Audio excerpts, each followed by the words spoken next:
मैं चाहता हूँ प्रभु एक बार फिर से सुंदर समय के लिए जो प्रभु आपने छुए, जो कुछ भी मेरे मुख से निकले प्रभु वो मैं नहीं बल्कि आप बोलने वाले हो सके।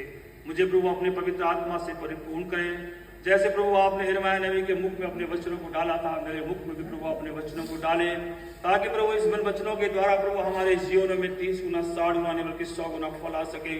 हम आत्मिक फलों से भर सके प्रभु, और हम अपने जीवन में प्रभु आपको ग्रहण करने वाले हो सके।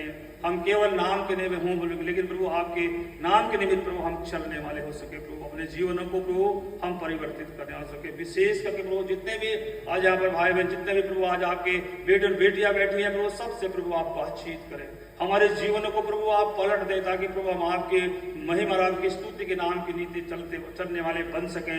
हम प्रभु हम आपके वचन को अपने जीवनों में प्रभु अपना आधार बनाने वाले हो सके। प्रभु मैं विशेष करके अपने आप को यहाँ पर बैठे हुए हर एक जन को प्रभु आपके चरणों में रखता हूँ और दुआ करता प्रभु हमें समझ बुद्धि ज्ञान दे, ताकि हम आपके वचन की जो गूढ़ बातें जो रहस्य हैं प्रभु उनको समझ सकें और उसके द्वारा प्रभु अपने जीवनों में आगे बढ़ते चले जाए।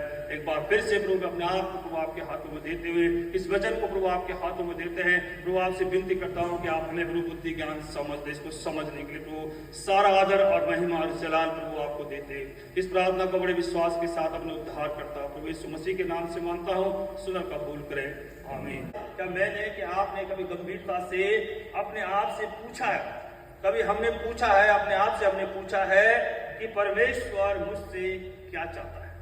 ये वचन जो हम पढ़ते हैं, इस भवन में जो हम आते हैं, परमेश्वर की आराधना के लिए आते हैं, मेरे अजीजों, कभी आपने अपने आप से पूछा है कि परमेश्वर मुझसे क्या चाहता है? उसकी मुझसे क्या मांग है? वो क्या चाहता है कि मैं करूं, उसके नाम के लिए मैं क्या करूं?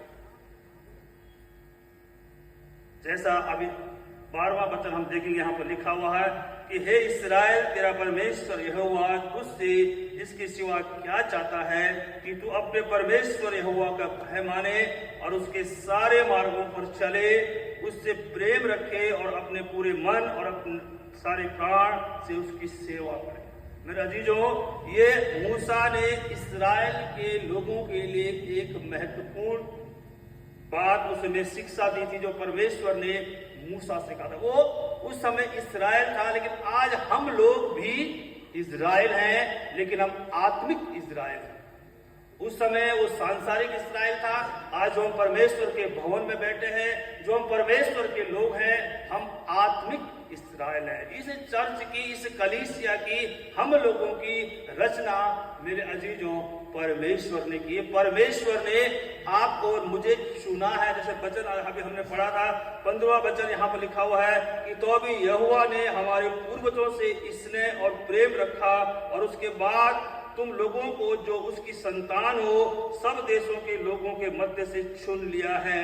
चुन लिया है, आगे लिखा है, नोट करने वाले आगे बात, इससे जो आगे लिखा उसको आपने हमेशा नोट किए।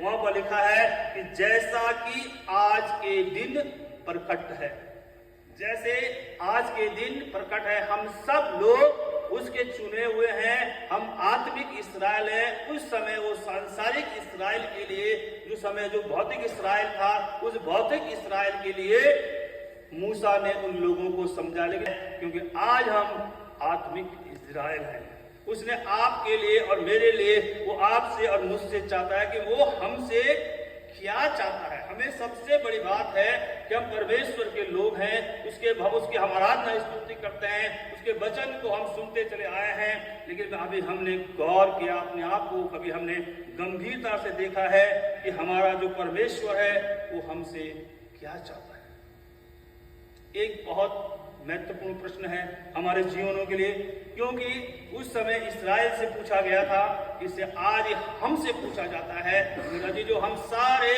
जो हमारे पारंपरिक जो हमारे रीति रिवाज हैं, उन सबको हम मनाते हैं, उन सबको हम पूरा करते हैं, लेकिन कभी हमने अपने अंदर आत्मा से कभी पूछा कि परमेश्वर हमसे क्या चाहता है।